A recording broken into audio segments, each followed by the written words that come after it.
No. Thank you, Mr. Speaker. Let me begin, if I may, by paying tribute to President Zelensky. Thanks to you, Mr. Speaker, he gave an extraordinary speech here this week, a speech like Auden's Shield of Achilles, a speech of poetry and hope, but also of steel. He showed that Ukraine, far from being bowed by Russia, is now sharing its expertise in counter-drone defence with nations across the Gulf and elsewhere.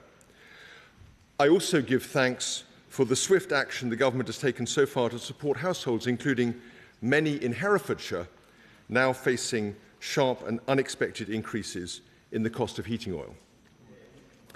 Mr. Speaker, as Herefordshire goes, so goes the UK. The events in the Middle East have exposed a hard truth.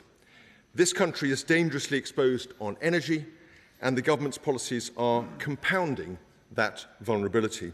Around a fifth of the world's oil and gas, LNG, passes through the Straits of Hormuz. When that is threatened, prices spike. And when prices spike, everything else is hit: heating, electricity, industry, jobs. Every industrialized economy relies on secure and affordable energy, yet we import in this country around 60% of the gas we use, and we pay far more than our competitor nations and around 3 times US prices for it. So when shocks come, the benefits of higher gas prices go to other countries, but our citizens bear the higher costs and added insecurity. That structural vulnerability has built up over decades under governments of all the major parties.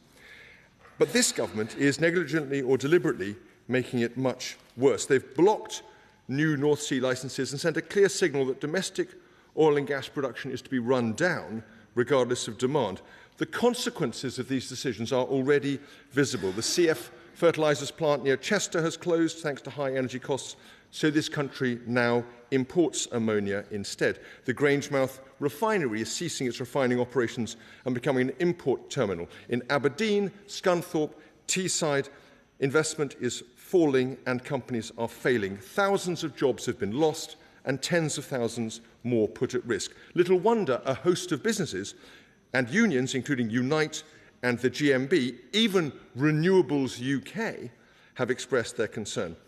These are not isolated events, Mr. Speaker. They are the predictable effects of policy decisions taken by ministers without any serious consideration of the economic and strategic consequences in the current context. The Energy Secretary often says the problem is global gas prices and that increasing domestic production makes no difference. Of course, that is nonsense, because domestic production actually boosts jobs, public revenues and national resilience while lowering emissions. But that line is also dangerously misleading. Gas prices are regional, not global, because gas, unlike oil, is relatively expensive to ship and store.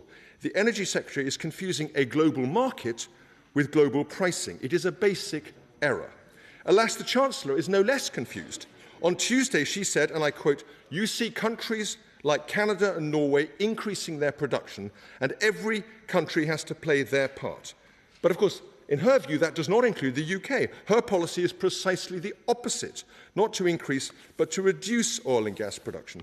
You could not make it up. Shortly, we will hear the Business Secretary make a statement on how the government wants to increase domestic steel production, even while it is stopping the domestic oil and gas on which that steel production relies. It's an absolute nonsense. Mr. Speaker, cut domestic production in the face of steady demand and imports will fill the gap.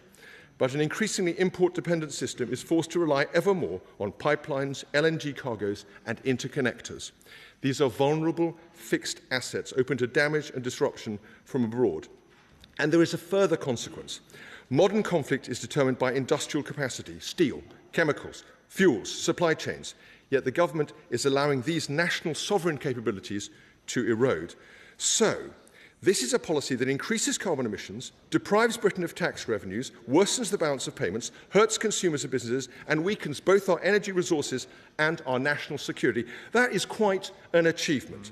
Mr. Speaker, it is hard to imagine a more confused or dangerous approach. I don't want a debate on this topic. We can all see what's happening. At some point, there must be a U-turn because Iran is making a fool of the Energy Secretary. Now, I desperately want the Leader of the House to get the Prime Minister to see the madness of this approach and get the policy changed as soon as he possibly can.